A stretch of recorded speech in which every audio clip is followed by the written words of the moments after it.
You think we're gonna beat all these games? Nope. Backlog boys. No, probably not. Vaughn's back. Just me? Just Vaughn. It's just Vaughn today, Austin's guys. out. Sorry. Austin's out. He's out of order. He's temporarily stairs.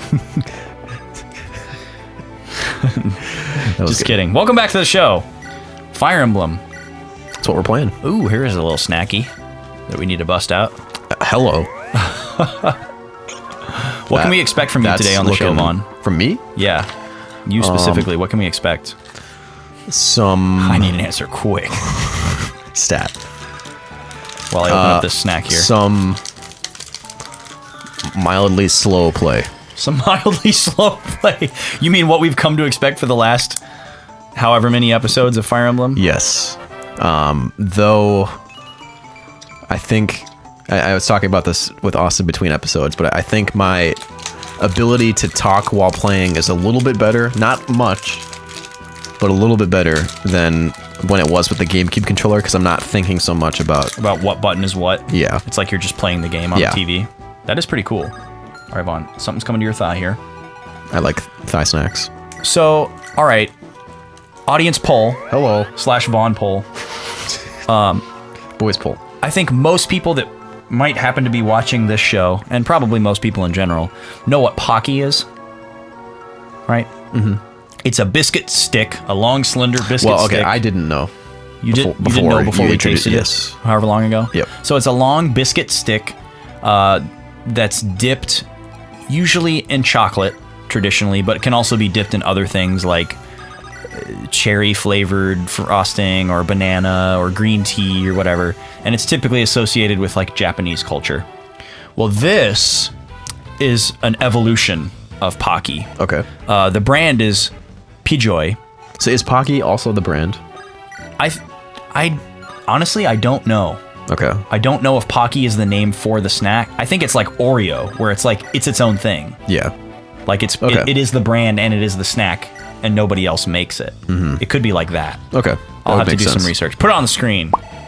But whatever this is, that aroma. this is a biscuit stick that is Okay, Garrick. that I know. is filled. I know you don't need it. Did he get nothing? He got HP only. Can you get nothing? I don't think it's possible to get You have to nothing. get at least one. I've never seen it happen. Yeah. Where you get nothing. A zilch. Yeah.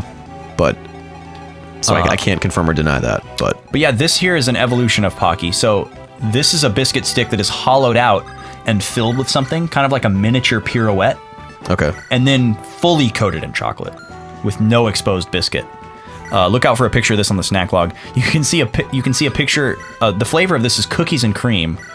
So the biscuit stick is the cookie, which is dipped in chocolate, and then it's hollowed out in the center. And there's a picture on the box of cream just being poured into the hole on the inside and just filling it up. So this looks and smells delicious. It has smells, an interesting smell. It smells like incense. It does a little bit. It smells like sandalwood. There's something that's not chocolatey about the smell. I mean, it's kind of spicy. There is a chocolatey aspect, but it's not. It's like a spicy smell. Holy moly, he's that guy's dead. strong.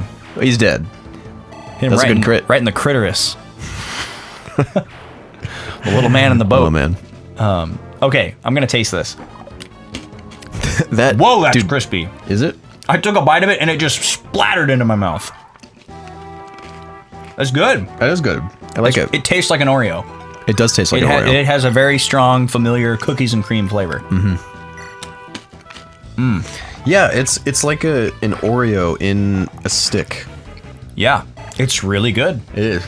It has like that spicy smell I'm starting to taste, and it's like the flavor of like an Oreo wafer, where it's almost like kind of bitter, but then the cream being super sweet balances it out. Or if you're weird like me and you just want the cookie. These are really good, man. They are really good. This is like high quality. Oh, look at these on the box right here, Vaughn. You see those? Oh, it's got little cookies. The like little off-brand Oreos. Yep. It tastes just like those. Is that a specific off-brand Oreo you're thinking of, or just? There's a specific off-brand Oreo that I'm thinking of, and this tastes just like it. Okay. More so than a traditional Oreo. These are really good, guys. These are really good. If you see these, definitely go get them. I got these at Hy-Vee, actually. Okay. You been to a Hy-Vee, Vaughn? I have seen someone with things that came from an Ivy. A Hy-Vee. Okay, but you haven't been to one yet. I have not been to one. We should no. go sometime. Okay. Hy-Vee is new to our state of Minnesota. Yep. And How new? Because I've been seeing them exclusively recently. From my like within memory, like the at last least. year or two, Okay. they're cropping up. I think it comes from like Iowa or something like Okay. that. I'm not sure where it comes from. But it's a really cool store. It's a grocery store. It's not like a warehouse wholesale club type thing. It is a grocery store. You don't have to have like a membership or anything like that. But it's open 24 hours. And then their big thing is that all employees are shareholders. Oh, that's interesting. But it's really fancy inside. They have full restaurants inside. Oh. And there's like a food court in there as well. Like you can go in there and there's a sit down restaurant where you can get like wine and shit. Really? Like a fancy restaurant. That is... There's a full Starbucks. That is cool. Inside of it. And then it also has a gas station with a convenience store that also has a full Starbucks inside of it. And then, there's like a pharmacy and there's like a little bank in there. There's an actual clothing store inside of it. I can't speak to the quality of the clothing, but when I say actual clothing store, I mean like it looks like you're walking into like a department store in a mall. Okay. Like different flooring, clothing racks, dedicated cash wrap for clothing purchases, and they have like their own brands and shit. It's really bizarre looking. Like 10 feet away from like frozen pizza. And then they have like a crazy like deli department, bakery department, meat department, where they have all these people working back there that like make custom stuff for you, and there's all this like ready to eat stuff, and they'll like cut you some sirloins right off the cow. Is the food... They have the bakery is legit. I'm not sure why I'm thinking of it this way. They actually have two bakeries. They have two bakeries? They have one for like breads and like, donuts and muffins and stuff like that. Okay. And then they have like a fancy one that's in like the middle of the store where they have like these super elaborate like mini cupcakes and cakes and all that kind of shit. Okay. Is it... I'm not sure why I'm imagining it this way, but I'm thinking of like a... Man, those are good sticks. Like Aldi or Trader Joe's, where it's like other brands, like it's not the name brand of everything, but it's like... Oh, where they like buy somebody else's like, product and put cheaper, their name on it?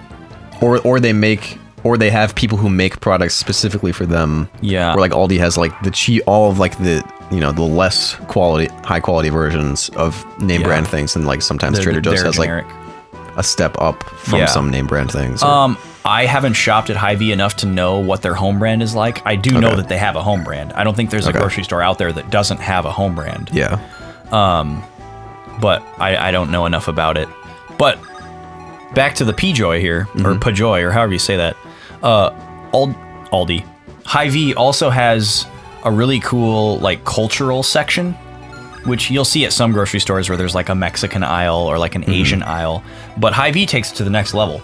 They're like, here's the German aisle, and here's the Dutch aisle, and here's the... That is the next level. Yeah.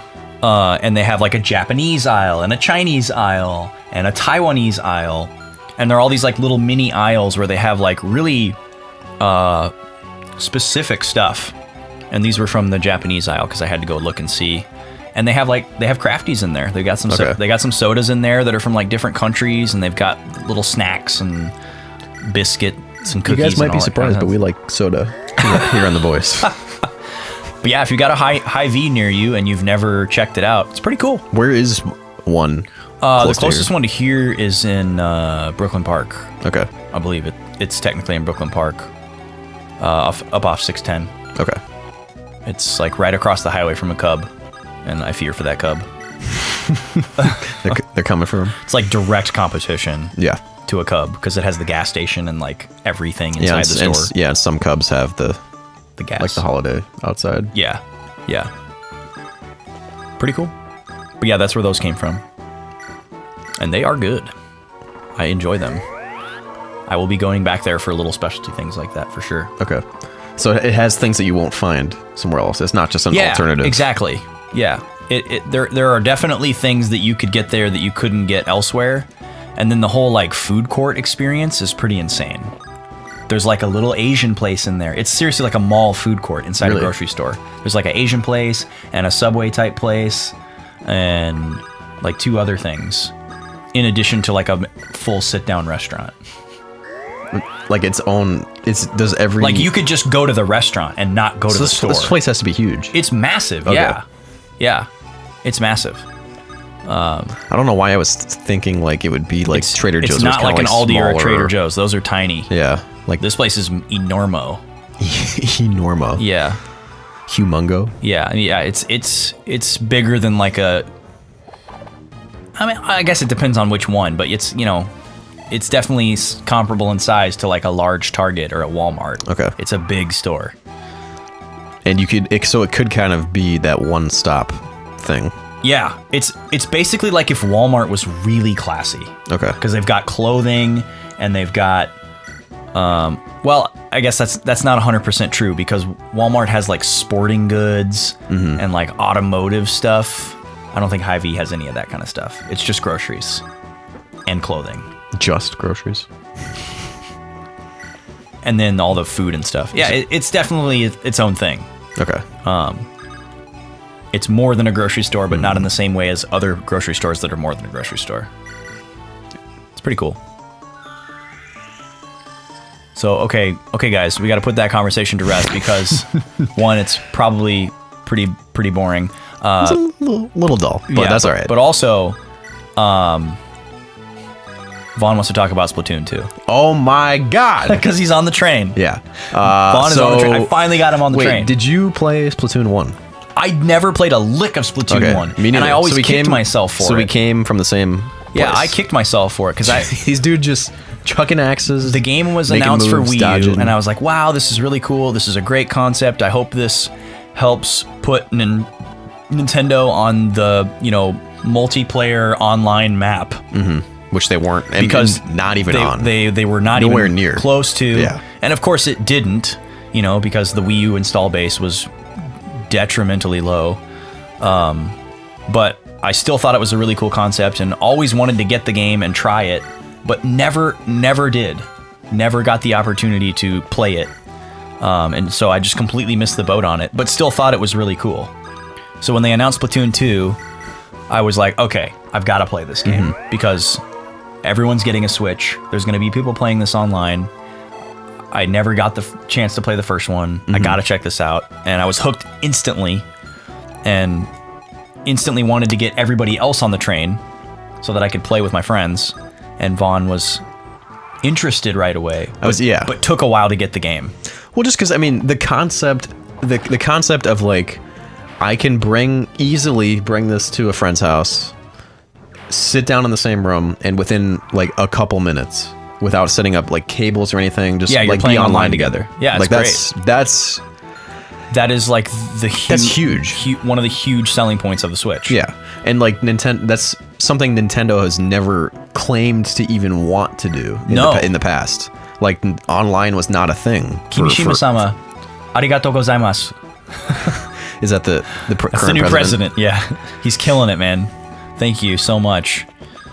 But yeah, like that. So I didn't really like have like a mind to get Splatoon right away when I knew that Splatoon 2 was going to be a thing. And I was committed. I was never really super into the idea of Splatoon 1 either. I did not because I disliked it. I was enchanted with the concept immediately, which is why it's so strange to me that I never played the game.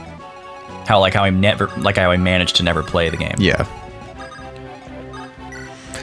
But I got it because Austin was like, I have it, and I'm like, okay, well, you watched me play it on a stream. Yep. I played a little bit too. And you played a little bit, and you were like, okay, this is cool. Okay, first off, did I use your Pro controller, didn't I? You did. Okay, so I got the Pro controller now. That is a sexy controller. I don't think I've ever felt a better controller. It's great. It feels really amazing in your hands. I wouldn't call it the greatest controller I've ever used. No. Not yet.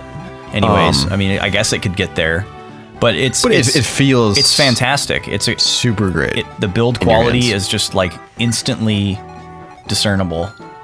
Like because it's $70. Most expensive controller on the market. Most expensive like standard edition controller on the market. That was a boo-boo. Which is crazy. And people are instantly skeptical because of the price tag. But as soon as the key? As soon as I held it in my hand, I was like, "Oh, okay, $70 well spent." As soon as I put my hands on it, I was like, "Okay, this was worth it." The price was off-putting before I got it, but it was a tough trigger to pull. But it's a great controller. If you're playing that game with the Joy-Con, yikes. Yeah. Well, those analog sticks are so small. Yeah, it's just like it's playable. I don't want to hurt my Joy-Con. Yeah, it's definitely playable, but because it would never be my first. Splatoon is one of those Twitch games where like you might just be like, whoa, and like freak out and like grab the controller really hard or pull a stick way hard to the other side, and I don't want to risk hurting my Joy-Con. Whereas that Pro controller can definitely take that kind of input. Yep. And I'm sure I don't doubt the build quality of the Joy-Con, but I don't want to like wear it out. So I definitely forgot a key. So we're wait, do we just not have it? What? A key? Did I use it? You used a key. I used a key, yeah. We have another key. What are you? Oh, she has it. Okay, that's fine. Okay. Oh, the door key. Yeah, we need to get in this room from both sides because there's a lot of guys in there. Are you a door key guy, Vaughn? Yeah. Me too. Also a doorman. Sweet. You are a doorman. Vaughn the doorman Taylor. That's good. Thanks. But Splatoon, I have to give it a glowing review. I love it, man. It is so intoxicating. Like it's also. It is. Did I not give her the key? It's extremely addicting. Fuck me. Okay, that was a waste of. Who are you trying? You trying to get the key to a specific person? I was trying to give it to Erica down there. To Tana. Your girl. But I failed. Vaughn. We'll get in a second. Vaughn's failing to talk and play the game at the same time. Yep. Episode 345. It's true. The series. Vaughn the series. But so shooters, as you might know, have a reputation. Oh, okay. Well deserved. That's not the direction I thought you were going with that. Yes, they do have a Ross. God damn it, dude. That was bad. Yeah, shooters have a reputation. Care to elaborate? They all. Okay, so there's two archetypes, right? There's Call of Duty, there's Battlefield, and the success. And then there's other. Well, there's the success of each of those. Yeah, and then there is others, but the success of those two dwarfs all the others so much that all developers are like, let's just make a ripoff of those because that will let us make another game. This leads into our discussion from last episode about like self-fulfilling prophecies. Yes. Where it's like these two games have such a large install base that people have set them as benchmarks for how games like that should play. Mm-hmm. And then if they play another new game that tries to do something different and plays too differently, those people are off-put by it. So it like is forcing the industry to copy these two franchises so that people can play it and be immediately familiar with it. Yeah. Instead of doing something adventurous or different at the risk of falling under the radar or being negatively reviewed. And then which is almost trash, by the way. Yeah, almost every shooter game is one of those two games is heavily inspired by. Yeah. Well, not even heavily inspired. It just is like Star Wars Battlefront and Star Wars Battlefront 2 from EA are Battlefield in Star Wars costumes. Exactly. Like that's the game. Yeah. And that's not because it almost has to be in order for people to easily play because they can't for it to sell. And if the developers don't want to take a risk, that's what they do. Which big AAA developers never take risks. Yeah. So every once in a while there'll be a shooter game that like looks interesting, and is different, but then doesn't go anywhere because it's just it'll either get critically panned because it's too different. Yeah. Or people won't play it because they can't pick up the controller and immediately know, oh, well, why is the grenade button a face button instead of this trigger? Like Call of Duty that I play. turn off console. So the fact that, and okay, there's like Return to GameStop. Overwatch is a good example. It's different, at least. Oh, it's 100% different. And it broke through. It broke through. And I think that's a good thing for the sake of the genre. But Splatoon, I think, is the first game for me like that. Oh, it's of a different kind of shooter. It's so clever. It's super clever. It's so clever how it totally is a shooter game, but it no, it's not. No. No. Like it's so cleverly competitive and non-violent at the same time. Yeah. Which is so clever on Nintendo's part. I give them so many points for that. Like how they could make a non-violent shooter game that's cool and not just like this is a stupid kids game. Yeah. Like there's a huge depth of strategy. Oh, huge. And what I really like about it is like there's always something to do. There's never, it's not just like hunting for people and hiding or right. It's not. You're always doing something. Everything taking you do in out the other game, players is important, but it doesn't win the game necessarily. Right. And teamwork is way more important. So that makes it so there's something to KD. do. Yeah. So there's always something to do en route to a fight. If you know if you're like, oh, I need to get into a fight, like, so yeah. Killing a player does, I mean, it is important. If you have 3 people active and they have 4, they're going to have a huge advantage because they can just cover more territory. Yep. But like the cool thing about it, it's cool that there's roles. Because in something like Call of Duty, you're on a team, but everyone has the same role. Just kill as many people as possible, die the fewest amount of times. Yeah. Get points. But Splatoon is instantly more strategic because you have to play these roles. Like, if everybody just goes for kills, the other team can easily just avoid you, cover more terrain than you, and you lose. Or like one paint roller could just get behind you, and just destroy you, and you're just done. Yeah. But so it makes it so that you're not always looking for a fight, but then it still gives you a lot to do. If you're not fighting. Oh shit! Pincer movement. Yeah, we're getting in there. What up, baby? So here's Rennick.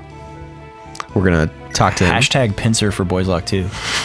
Are we gonna recruit him? Yeah. So interesting thing, if you try to recruit him with Erica, he asks for 10,000 gold. Really? Because he's a mercenary. Do you have to give it to him to get him? With Erica, yes. Oh wow.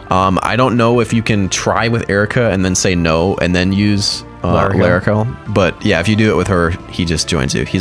That's funny. He's still reluctant because he's been hired by Grado. But he's just got a crush on her for some reason or something. No, I think he just like. Oh, because he knows them. Oh yeah. He's from their crew. He's from their old crew. Yeah, so he's more easily convinced. But yeah,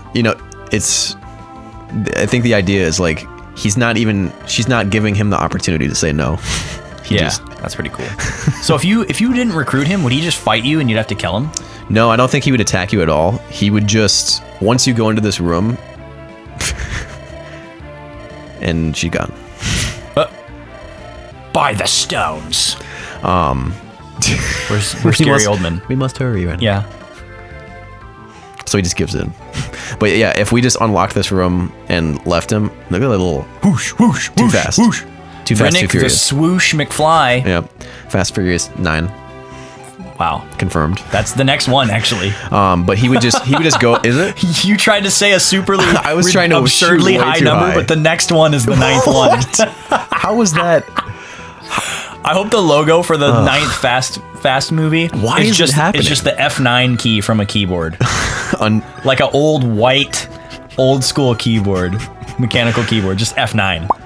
That I was saying that to be a meme. I know, and that's why I laughed so hard. God, that's because they just announced F8, which is the fate of the Furious. Those movies are such a joke. It's insane. I still have to admit that his animations are cool. Yeah. I have to admit I did like Tokyo Drift.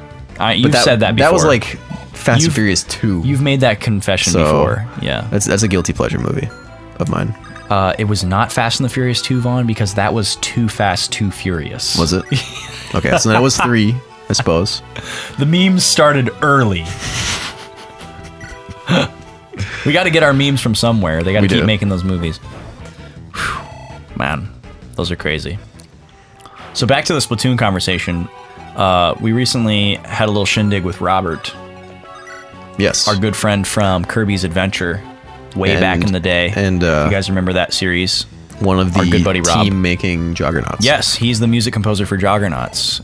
If you guys have heard of that, or if you saw us play it, wouldn't it be crazy if there was somebody who had heard of Juggernauts but didn't know, and watched this show but didn't know that we played it on the show?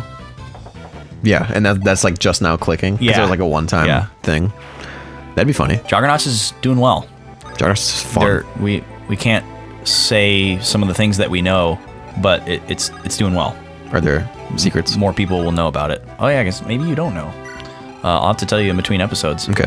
But yeah, Rob has been hosting some regular game nights, which have been pretty electric. A mixture of video games and tabletop. I'm always glad when there's someone doing game nights that's not me. Yeah, 'Cause it's fun to host, but it's nice when it kind of rotates. Yeah, it's nice to have sometimes just go to a game night. You don't want to host the instead of- family Christmas every year. Yep. But yeah, let's Rob's been see. getting into having people over, which is pretty Eric's cool. gonna go up. And at our last one, we played Splatoon, which was really fun because my buddy Dan just got Splatoon. And he's pretty into it. And hopefully we'll get to play with him some more. He's a cool dude. And it's also a different group of people than It's like different you people or I every would time, bring to, yeah. which is cool. There were several people there at the last one that I hadn't met before, and it was cool to meet them and kind of see how they know Rob. Well, didn't he invite like 50 people to the last one? Oh, he invites like 80 to 100 people every he casts time. a wide net. He does. And that's okay. That's what you got to do. Yeah. I think there was like 300 people invited to our housewarming party. Holy crap. I could be wrong about that. It was definitely over 100 though. Was it? But there was a fuckload of people there. So There were a lot of people there. you got to go It for was- you got to go for those percentages. This is a pretty sizable house, but it was full. It was full. Well, and because we couldn't use the back porch, Yep. we couldn't use the deck at all because it had rained just enough for it to be wet. And there were pups here. There were pups. It was a successful puppy shower.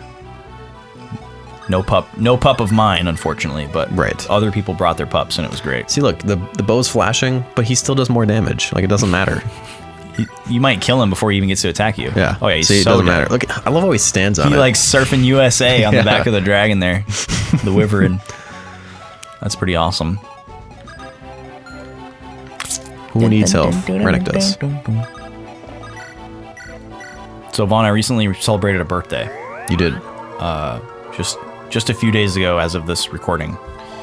Happy birthday, by the way. From thank you. Not just me, but all of us. From everybody, from Yeah. from all of us here at the Boys, The whole crew. MGMT sends their best. Yep. Yeah, it was fun. Liz took me to Six Flags Great America, which is just north of Chicago, and it was Looked super fun. awesome. Did you see my pictures and yes, and and videos? your reviews of Dude, the roller coasters It was great. looked amazing. Six Flags is partnered up with DC Comics, so they have lots of Yes. DC Comics rides. You know, they got a Batman ride and a Superman ride. They had a Joker ride, Oh, which was the most insane theme park ride I've ever been on. really? They call it like a free swing coaster or something like that. So Tom seemed super familiar with what different kinds of roller coasters are. And Yes, there was I'll have to put out there. I am not heated debate on one of my between you and him. No, Or him and someone else? Between him and like Tim P. Oh, really? All these different guests on our show about Feuding. types of roller coasters and whatnot. Yeah, all of the guests that we've ever had, they hang out with us, but not with each other. There's like a. That's not true. That's not true at all. Totally not true. That makes us sound horrible. But that was a different roller coaster they were arguing about. Okay. Yeah, this Joker ride is not even really a roller coaster. It's too short of a track really to be considered a roller coaster. There's no train. They call it a free swing coaster, and it's basically super hard to describe. But you're basically sitting in this like shoe where Excuse me. you're in like a little chair, and then the harness thing comes down over you, so you're fully locked into this thing. You're all strapped in, and you're in groups of 2. So like, there's this track that your thing is on, and there's 4 people on either side. So the 4 people that are on the opposite side of you, you can't see them at all. Oh, okay. And then you're sitting next to a person, and then there's 2 people across from you, and you can see all those people. And the thing like goes up the top of this to the top of this track, kind of like a Ferris wheel almost. Like it's ticking up, and the thing that you're in is pivoting on an axis. It's like a gyroscope. So if you like rock back and forth, you're just freely moving on this thing, but it's also on this track, and so you're like spinning. So you have a lot of degrees of movement. Yeah. So this thing goes up, and I'm pantomiming this for Vaughn, but unfortunately you guys can't see it. Maybe I'll try to put in the video that I took with my phone. You go up on this track, and you go over this hump, and start going along this path, kind of like this. Like, imagine like a 2D plane, right? And imagine you drew like a crazy shape on that 2D plane, and that's the line that this car is moving along, and it's going up and down and across, back and forth. And then the thing that you're attached to, the car that's moving along this line, it's like you are also spinning on it. So it'll like go over a hump, and you'll just do like 8 backflips, and then it'll change direction, and then you'll start flipping the other way. Like it'll go back. So you're like spinning. So there's no track. There's a track. Oh, killing edge. But you're not in like a train, like a roller coaster. You're just in like a little thing that allows you to spin around. You're in like this little car seat, like adult-sized car seat. Like, imagine you're basically in a fidget spinner. Like, for lack of a better description, you're like in one of those 3 now outer. I'm following. You're like in one of those 3 outer circles. Okay. And then there's a bar going through the middle thing that you hold on to. Are other people in the other spots too? Well, it's not actually like that. That's just for the sake of the visual. But yeah, imagine a fidget spinner with a hole drilled in the middle, the part that you hold on to. Imagine that there's a bar going through that, an axle, and that part of it is moving around. So the center of this fidget spinner is moving around, and then you're in one of the outer things, and the fidget spinner itself is also spinning. So that's the kind of motion that you're going through. And it's absolutely insane. You have no idea where you are. You're completely disoriented the whole time for dark? For like 20 seconds. Well, we did it once during the day and once at night. Okay. It's not like inside a building or anything. Okay. You're in open air. And it was insane. Like, I must have done like 11 flips over the course of like this 20-second ride. Wow. And it's just volatile. Like, I wasn't like ill or sick or anything when I got off it, but like you completely lose sense of where you are in space. It's like astronaut training as a ride. It was wild. But I think my favorite ride there was the Superman roller coaster, which I've heard about and looks awesome. It's cool because it's the same kind of thing where you're like sitting in a chair and the harness comes down over you. You know, it's one of those where your like legs are hanging down. Except on this ride, these little things come out and actually grab onto your shins and hold your lower leg in place too. Because once everybody's locked into the ride, the floor that you were just standing on to get in the ride moves down like 1.5 feet. And then all of the chairs, you go from facing forward to 90 degrees facing down. So like your face and your chest are pointed at the ground. Oh. And you're in like Superman flying position. Yeah. And then the thing starts going. So you don't see where the thing's going really, unless you like crane your neck up, which isn't a good idea. Wouldn't feel good. And isn't really the purpose of the ride. And this thing goes up kind of this gradual slope, and you're kind of getting a feel for this sensation. And then just when it gets to the top and starts to go down, it starts off super easy. And you're just kind of gradually turning. You're almost moving like a piece of paper in the wind. And then, boom, this thing hits a jolt of speed, and you go up in an arc, and then downwards. So the top of your head is going towards the ground. You're dive bombing, and you're doing this like inverted turn, and the whole back of your body is getting pressed into the coaster. Like some intense with intense G forces. Yeah. And from that moment on, you're like, holy fuck. And trust me, I've ridden a lot of roller coasters, but even the most extreme roller coasters, you don't experience that exact sensation just because of the way the perspective is kind of flipped. And from that moment on, the rest of the ride is just like, whoosh, and it's seriously like you're Superman flying around and you're zipping around and doing these crazy barrel rolls and awesome shit. It was radical. That was my favorite ride there. Okay. Have you been to Universal Studios in Orlando? Okay. Yes, my senior trip in high school. We went to Disney. We were there for 5 days and we went to a different park each day. That's sweet. It was killer. That's like my benchmark for roller coasters. Okay. That was the first time in my life I rode a roller coaster. That was same, actually. I was at Universal Studios. The first 18 years of my life, I was too scared. Exactly the same, actually. Well, first 16 of mine. Boys of a feather. So did you ride the Hulk? That was the first roller coaster I ever rode. Was the Hulk. Wait, nope, that's false. That was the first roller coaster I rode at Universal Studios. Okay. But the first roller coaster that I ever rode was the Rock and Roller Coaster at MGM. Okay. Which goes from 0 to 90 in 3 seconds. Yes. Which my friend told me at second 3 of the 10-second countdown. Cool. Thanks, friend. I'll never forget that moment. We're in line and there's like this awesome video. Have you ridden that ride? The Rock and Roller Coaster? Yes. It's an Aerosmith themed ride for those who don't know. And you go... And doesn't it take off flat? You just start and it just... you come, everything at Disney is ridiculously themed, right? You come into this like building and you're watching a video of Aerosmith like leaving the concert and getting into their limo. Or maybe they're on their way to the concert. Like, come on, we gotta hurry. We gotta get to the concert real fast. And you're watching that while you're in line. And then you like go through this door and they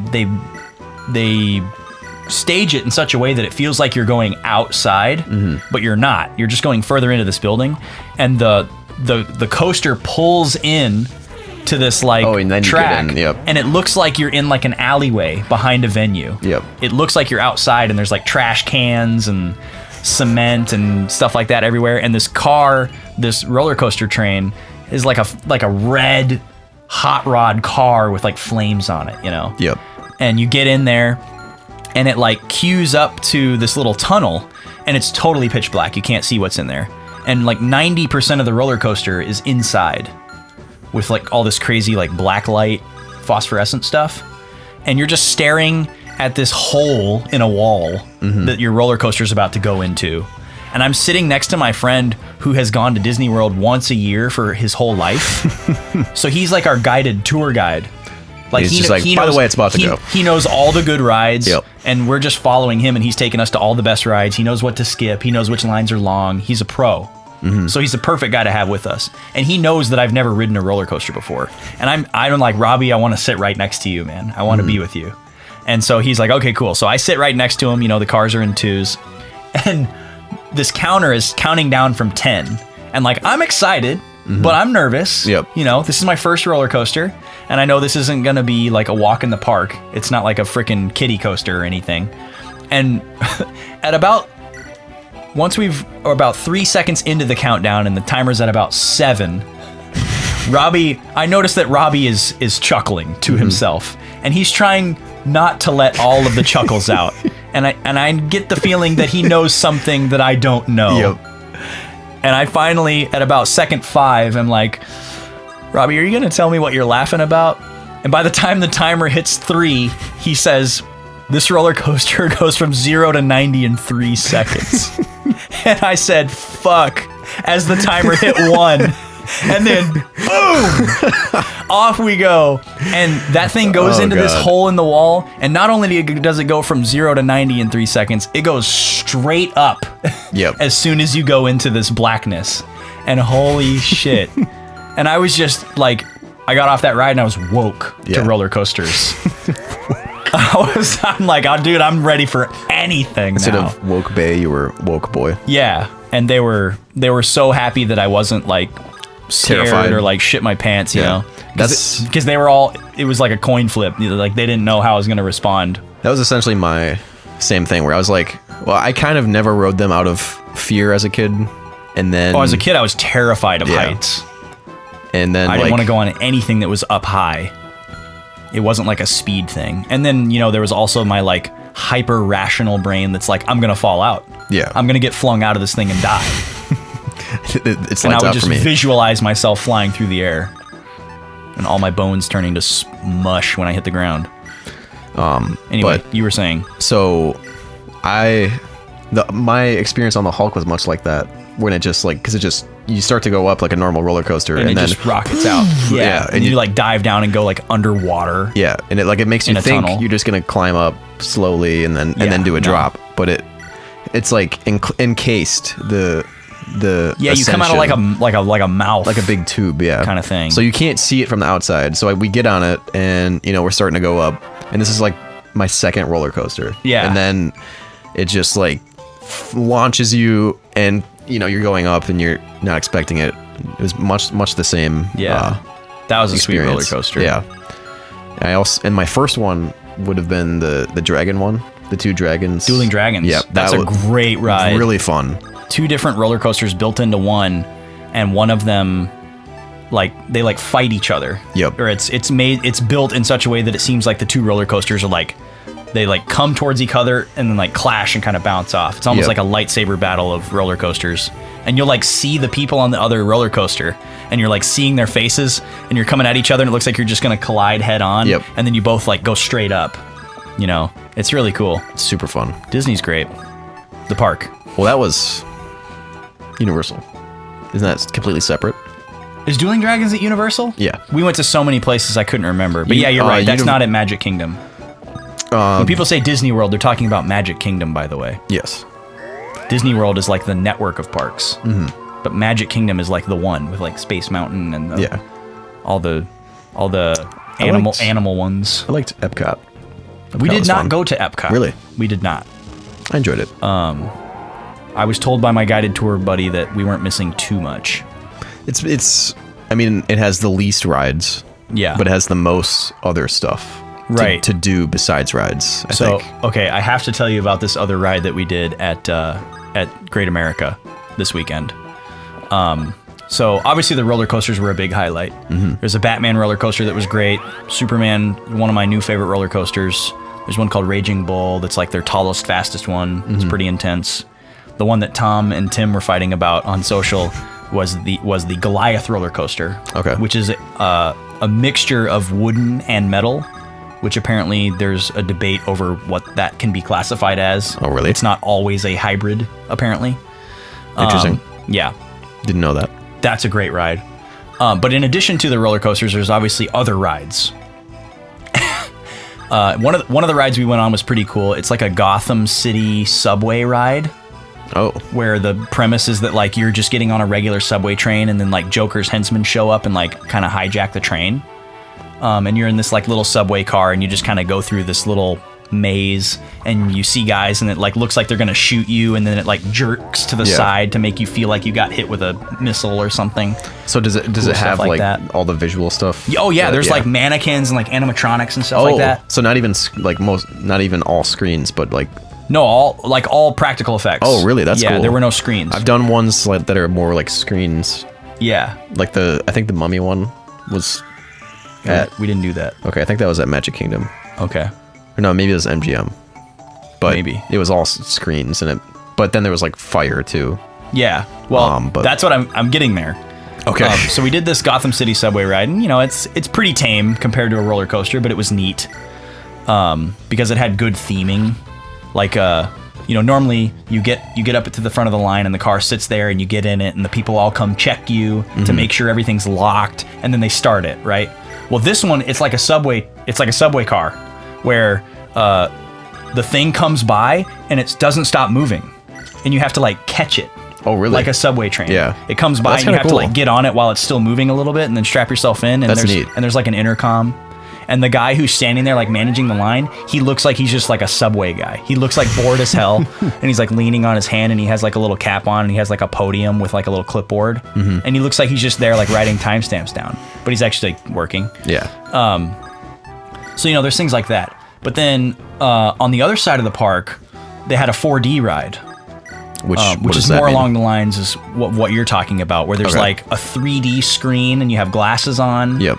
And then there's something in addition to the 3D where there's like actual real live tangible objects that are moving around and coming at you and kind of trying to help immerse you in the virtual aspect of it. It's like a mix of VR and AR, if that makes more sense to people. But so virtual reality and augmented. Yep. Yeah. Okay, yeah. Yeah, it's kind of like that. It's mostly augmented reality because But anyways, they had a Justice League 4D ride. Oh. And this was sweet. So, all right, let me paint a picture for you. Remind me of who is in Justice League. Oh, well, there's different versions of the Justice League. They're making a Justice League movie. DC is trying to step it up and compete with Marvel and have like a cinematic universe, and they're gonna make a Justice like a continuous. They're gonna make like a canonical sequence of films, but they're gonna go the other direction, where instead of giving each person a movie and building their character and then doing Avengers, they're gonna do Justice League first, and then do individual spin-offs. Okay. Which I think is actually a better idea because I think some of the heroes wouldn't exist well in their own movies. But yeah, they're making an Aquaman movie, and they're making, I can't remember, but this version of the Justice League for this ride was Superman, Supergirl, Batman, Batgirl, Cyborg, and the guy from Green Lantern that I would know from Teen Titans. Yes. I think Green Lantern was the last one in this group. And if you've never been on a 4D ride before, it's kind of hard to describe. But when you walk up to this ride, the whole ride takes place inside a building, and the building is the Hall of Justice. So you walk up to it, and the whole front of this building looks like this giant like government building. It says Hall of Justice, and it looks super legit. And that was cool right off the bat. And the whole thing with these 4D rides is like to try to like immerse you into this universe and give you this like really, well, I already said immersed, but immersive experience. That's like the point of it. And right when you walk in the building, you're in line for the ride already. And there's a movie that plays. Oh, wow. While you're... This guy's just punking me. Yeah, just 20XX. Yeah. Sidestep. Yeah, he's just wave dashing all over the screen. I'll have to put a little blip on him. Little shine, yeah. Hacks. H4X, baby. There's a movie that's playing while you're in line for this ride, right? And it's a long line, right? Because we're at a theme park. I'm not joking you. This video while you watch in line has got to be at least a half hour long. Like it was actually a movie. Like, so it's not just a loop of like the same minute long thing. Yeah. Over and over again. And there's like this whole plot that's explained to you about how the Joker and Lex Luthor have teamed up and they're trying to shoot laughing gas across Metropolis to like enslave the citizens. And there's this whole, weaving of plot that's put together, and like Wonder Woman has been captured, Supergirl's been captured, Green Lantern's been captured, and like the Joker's coming out and he's talking to you, and it's Mark Hamill. Like it's all like the official voice actors for these characters in the animated universe, and it's like well animated. Like it looks 100% like a first party property. Okay. Should. And Cyborg is the guy who's like running the Justice League command center. Okay. So it's like you're in the Hall of Justice, and Cyborg is there in the Hall of Justice with you, explaining to all of us in line, who are these like new civilian recruits that are going to try to help the Justice League complete this mission. And a big part of this video is them explaining the way that the ride works, because the ride is like a game that you play. You don't just like sit there and experience it as it happens. You're actually doing something. That's interesting. So the ride seats 6 people, and each person has a gun in front of them, like a little light gun, duck hunt style gun. And then you put 3D glasses on. And as you go through this track, there are 3D screens, including one that you go through at one point, which was incredible. It was like the image was projected onto like smoke. Whoa. Okay, that is. And then you like crash into cool. it. And then there's all these like real world elements that are moving around too, like fire and water spraying and stuff like that. to help like immerse you in it. Yeah. So you're in this line, and you eventually So something happens on the screen, and then you feel it. Yeah. And, yeah. Exactly. And you the whole time you're in line watching this video, you're basically getting told the rules of this game. Like, shoot at this thing, don't shoot at this thing. Here's how many points it's worth, and here's the like extended universe excuse for why you're doing it. Yep. You know, they're covering all their bases. Ooh. And Lute.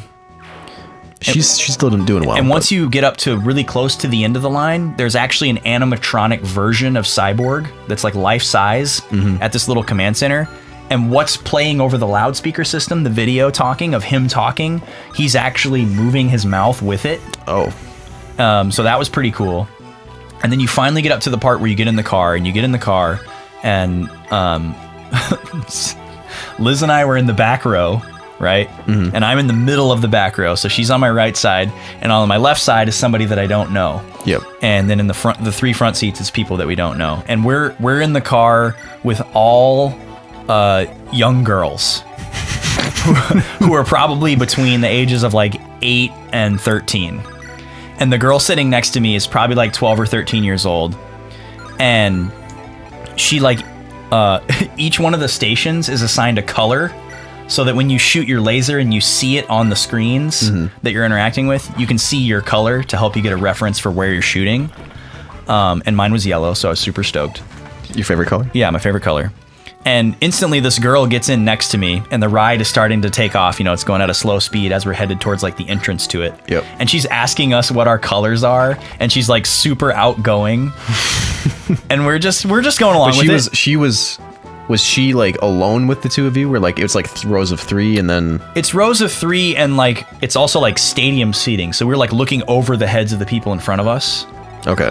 And like obviously Liz and I, being full-grown adults, weren't gonna like tap these little 8-year-old girls on the shoulder and be like, hello, hi. Like, we're just riding the ride. Yeah.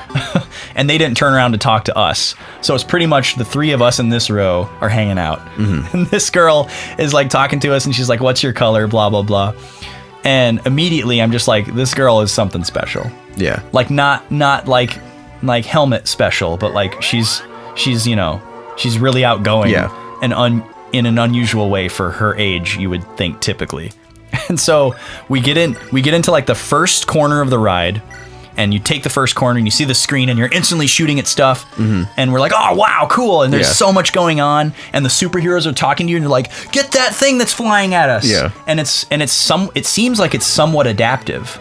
Because like if you like don't shoot it, it'll hit the screen and explode, and they'll say something different than if you shot it, and they're like, good job. Yeah. So however That's that cool. works is really impressive. And we go around this corner, and this girl yells, the girl next to me yells out, look out! And then a huge column of fire explodes like right in front of us, and you get this huge blast of heat. And in the moment I was like, whoa. And then I was totally in the experience. And then I thought about it in the split second following, and I was like, wait a second. How did she know that was going to happen? Yeah. And then I realized was there some cue on the? there was absolutely no indication that it was going to happen. Okay. And then it occurred to me, this girl has ridden this ride a lot. Yeah. And that was confirmed a nanosecond later when the thing we're in whips around to face a different direction for like the next stage of the thing. And she yells, Lexbot's dead ahead! Which are the things that we're shooting at. And she said it with such conviction and such drama that I was just immediately pulled into the experience, and I was just like, hell yeah. And we start shooting and shooting. Yeah. And then like another thing like falls down. There's like these barrels that like lean over, and it looks like they're gonna like fall on you, and the thing like whips away really quickly. Yeah. And afterwards she's like, is everybody all right? And this girl was so into it. It was fucking incredible. Like, she must have ridden this ride like 20 times in a row. She must have just been riding it over and over all day. That's great. And she was all on her own. Yeah. As far as I could tell. Like, her mom had just dropped her off or something. And she was so into it. And she made So she wasn't obviously with a group of other girls She was around. not with the girls who were in the front row. Okay. And she made the experience so much better than it already was. Yeah. Because she was so into it, it helped pull us into it. Like, it seriously felt like she was like a planted actor to like part of the ride. She was part of the ride to like further pull us into the experience. Is it possible she actually could have been? I mean, I suppose there's a very small possibility, but she was too young to be employed by Six Flags. Yeah. So I think by her own volition, she was that. Okay. And we got off the ride, and at the end, you actually get like a score.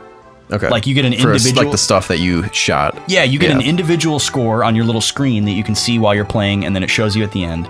And then you get like a team score, and our team had the top score of the hour. Mm-hmm.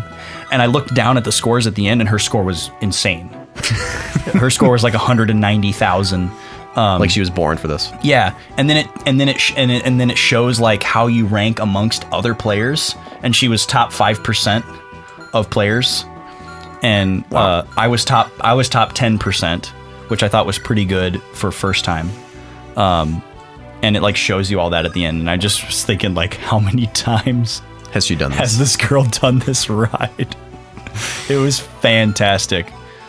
So if you guys ever get a chance to ride a 4D ride, I hope you get to ride it with someone like that. What's going on here, Vaughn?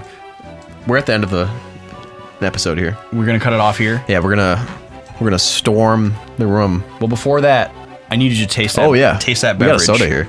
Before we close it out here, folks, we've got something to taste. Well, there is no enemy phase. They're not going to do anything. They're not going to do anything. But that's fine. That's all good. We got so chatty this episode. We were going to taste something, and we got too excited about what we were talking about. We were talking about rides. You ready, Vaughn? I'm ready. You ready? What you got there? Oh, hey. I got a lemon. Lee Moon, I think it is. Oh, Lee Moon? Yeah, it's a very clever logo. Let's I see. Let's get a zoom in on that. So we got a Lee Moon sparkling peach lemonade, which sounds delicious. Dude, crack it. It's in a can. Rare for boys. This is like a gap bridger between pleb and crafty. It's not quite a craft soda, but it's definitely above a pleb. That's really refreshing. Yeah. It's like it almost feels hydrating. I mean, nothing like this is hydrating really. Right, but it gives you that sensation. Yeah, it like feels like it's hydrating you. It's really good. It's light, and you can pound these. Yeah, you could slam this. This is something you could drink real quick. It also comes in a blackberry and regular lemon variety for those interested. That sounds pretty good. You can find it at most grocery stores that I've been to. But yeah, I think they're pretty good. Yeah, the peach is a nice little touch. I like the peach one. Look at that little butt. All right, folks. Well, that wraps it up for another week of Fire Emblem. Fist. Hope you're having fun. We're having fun. Is it possible to charge this while? Looks like not, doesn't it? Yeah. Well, next week on the show, maybe we'll be switching the back. SP will either be subbed out or charged. We'll see what happens. And we'll catch you next time. Until then, Wednesday we got some Norath. Champions of Norath, baby, Champs. with Kyle H. Come be a champ with us. Yes. We are all champions. Do we still got 007? Oh yeah, I think there's still some golden eye left. We got a little bit left in the tank with golden eye. A little more to juice out. If not, look out for something new. But I think there's some more golden eye still. Okay. And there'll be a stream at the end of the month. Games are fun. Super great. They're streamy. Gross sodas. Yes, throw some tips in that jar. And we'll drink some grossies right in front of your face. Snacklog. Snacklog. Check it out. Instagram. Twitter. Hit us up. Facebook. Twitch. Yeah. Do it all. Everywhere. The boys. Get all the boys everywhere all the time. And we'll see you next time, folks.